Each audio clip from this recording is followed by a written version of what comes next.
Hello, everyone, and welcome to this week's What's Up Wednesday, where we go live with you on Facebook and LinkedIn every Wednesday at 2 p.m. to talk about our upcoming 19th Annual International Human Trafficking and Social Justice Conference. It's coming up virtually on September 21st through the 23rd, already August, so September is just right around the corner. So my name is Anna Schramm. I am the conference planner of this amazing conference. I work at the University of Toledo's Human Trafficking and Social Justice Institute. So today we have a very special guest with us. Scott Peters is joining us. He is an occupational therapist and he works with Encompass Care doing home health. So he was also an intern with us at the Human Trafficking Institute last year while he was working on his doctorate in occupational therapy. So, Scott, it's great to see you again. Thanks for being here. Yes, thank you for inviting me. I appreciate it. Yeah, so this week we are focusing on our healthcare related presentations at the conference. Over the past several weeks, I've talked about how our conference has a variety of sessions, a very diverse audience of sessions you can choose from. And so today, we are talking about the healthcare sessions and how healthcare kind of interacts and intersects with the human trafficking and social justice field. So, Scott, can we just first talk a little bit about the importance of healthcare and healthcare workers in the human trafficking and social justice field? Yeah, so I think that healthcare professionals are definitely in a unique position, being in all the settings that they are in.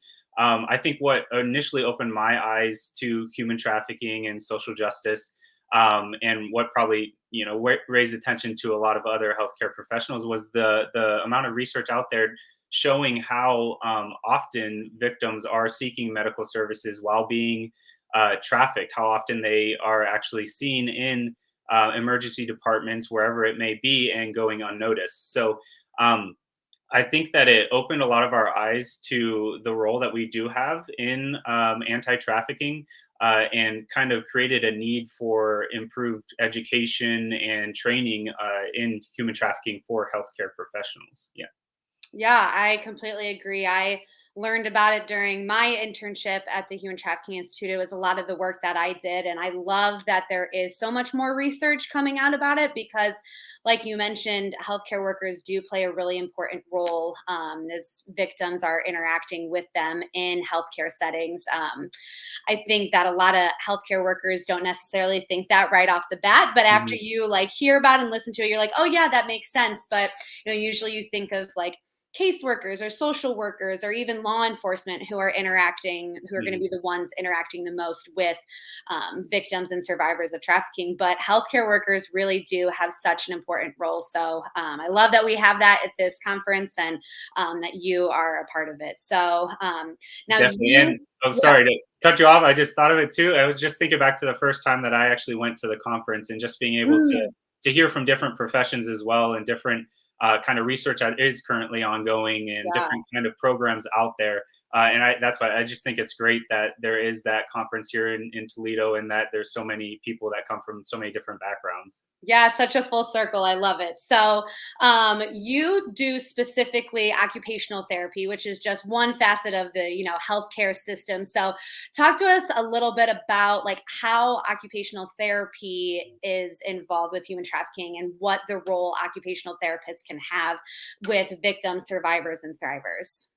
Definitely. Well, kind of like the basis of occupational therapy and how we break everything down is we just help people to be able to live their best lives in whatever environment that they may be in. So, specifically with my work, I'm in home health. So, I actually go to people's homes and help them make sure that they're safe in their homes, and make sure they're able to do all their daily activities safely and as independently as possible. So, how that kind of applies to human trafficking is um, OT and human trafficking is pretty relatively new for us, but Hmm. we're kind of expanding our own research and involvement in it, and we're seeing that there's a lot of ways that we can help out, especially in survivors and thrivers, in helping them to be able um, to function the best that they can in their daily lives, and get back to their best life. And I think that a lot of the actually presenters that we're having at the conference. For instance, with community reintegration, just getting back into the community, Mhm. finding work, being able to get to work, being able to do what they need to do at work, and really just live a happy and healthy life.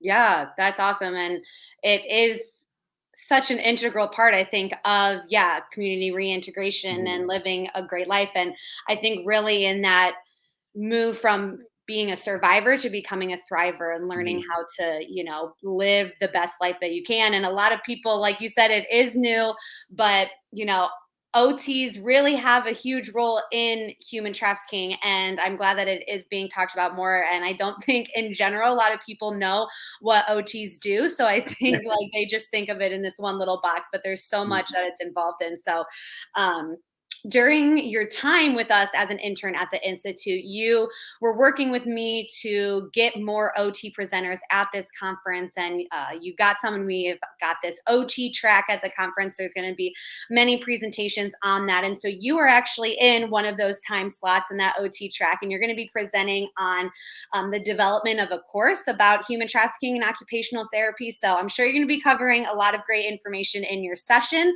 but give our listeners just a little sneak peek into what you're going to be covering in your session.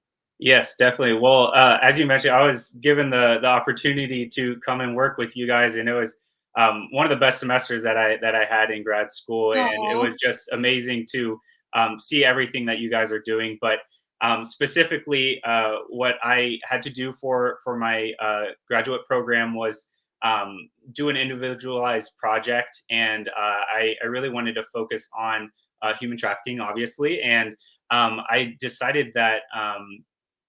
To kind of go the route of course development. So, being able to touch on not just the awareness aspects of human trafficking for occupational therapists, but also more into like the treatment and what can we do, where can we apply our skills. And I think that overall, there's a lot going on in the course, and there's a lot of good information. But really, I just try to take the focus of what would be really informational for occupational therapists and people who are interested in what we can do to help out with anti-trafficking. So there's definitely a lot in it, and I'm excited to share more about it. But yeah, everyone will have to come to the session. So yes, yeah, that's just your little preview. So if you want to learn more about what Scott has been doing and what is involved in that course development, make sure you register for the conference. You can do that on our website, which is traffickingconference.com/register. So I want to highlight a couple of the other healthcare sessions that you could attend at the conference. I'm just going to name a few because remember, there are over 110 sessions that you can choose from at the conference. It's our largest conference yet. We're throwing it all out at you. So this is just a small sampling that I'm listing. But remember, if you do register for the conference, you have access to all of the presentation recordings as on-demand webinars for up to 3 weeks after the conference. So that way, if you want to watch all of the sessions, you totally can. But so some of the ones I want to mention are Dr. Dina Nazer. She's going to be presenting on a healthcare team response to prevention and evaluation for child sex trafficking. Then we've got Dr. Angela Rabbit and Dr. Wendy Ehrman. They're going to be talking about their development of a healthcare collaborative to address human trafficking, which I think is great. They're probably going to be talking about multidisciplinary things and how they involve the community in that. Then we have Angelita Alowu and Christina Presenti. They're going to be presenting on case scenarios on equitable access to healthcare for survivors of human trafficking. And I know that is a big thing about trafficking survivors and victims and how they're treated in healthcare settings. So I think that'll be a really good one. And then another one of the OT sessions in the occupational therapy track, we have Dr. Sarbanaz Bekmuratova, and she's going to be presenting on occupational therapist role in the prevention and rehabilitation of human trafficking survivors. So I'm sure that presentation is going to be going into a lot of what we've already talked about here in more detail.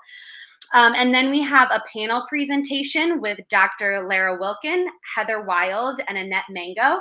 And they're going to be talking about a day in the life, addressing healthcare response to medical care for those in the life of human trafficking. So that one's going to be from several different perspectives, with the doctor perspective, I think the like social work perspective, and then a survivor perspective. So that one's going to be a really cool one as well. So like I mentioned, many other healthcare sessions, other sessions you can check out on our website. But Scott, is there anything else that you want to add about anything we talked about before we wrap up? I was just going to add in that I took a look at the schedule, and I was just amazed at how many people that we have presenting, and all the researchers, all the educators, all the healthcare professionals, everyone that is there. There's a lot of big names in there too. So I think it's just going to be really amazing. I'm really excited for the OT track, and I can't wait to see everyone's presentation. And I know that everyone at the University of Toledo in the OT program is going to be looking forward to attending as well. So thank you guys so much for what you guys do. We Well, really appreciate it. thank you for helping us, bring more OT to the table and making it a part of the conversation. So there was, while we were talking, a couple comments that came in. Someone who goes by the name "I am no longer silent" Walker.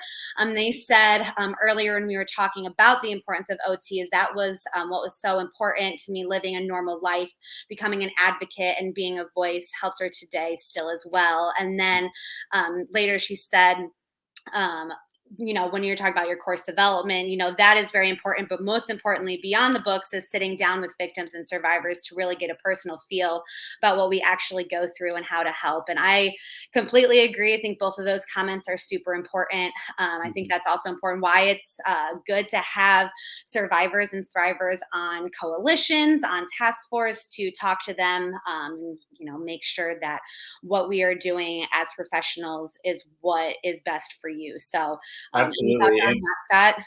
oh yeah, I was just gonna say I was actually given the opportunity to talk with a survivor, and it was really life changing for me just to hear their perspective and hear their needs, and what has been great for them, what hasn't been great, how can we do better. All the I mean, just the entire conversation was amazing. So I do agree that that is kind of essential to all future programming, all future education, everything.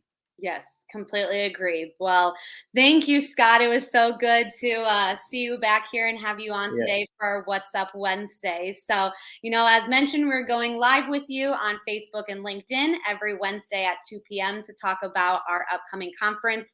We've only got about a month and a half left before, so only a couple more of these. So make sure you join us as we continue to highlight some of the other sessions that you can attend and have some more special guests on. Next week, I will have Dr. Celia Williamson back on with me again. We're going to be talking about the survivor led sessions that we have at the conference. So we look forward to seeing you back here next week. Remember, if you have any questions about our conference, you want to learn more, you want to register, go to our website, which is traffickingconference.com. But in the meantime, thank you for joining us today, and we'll see you back here next week. Bye, everyone.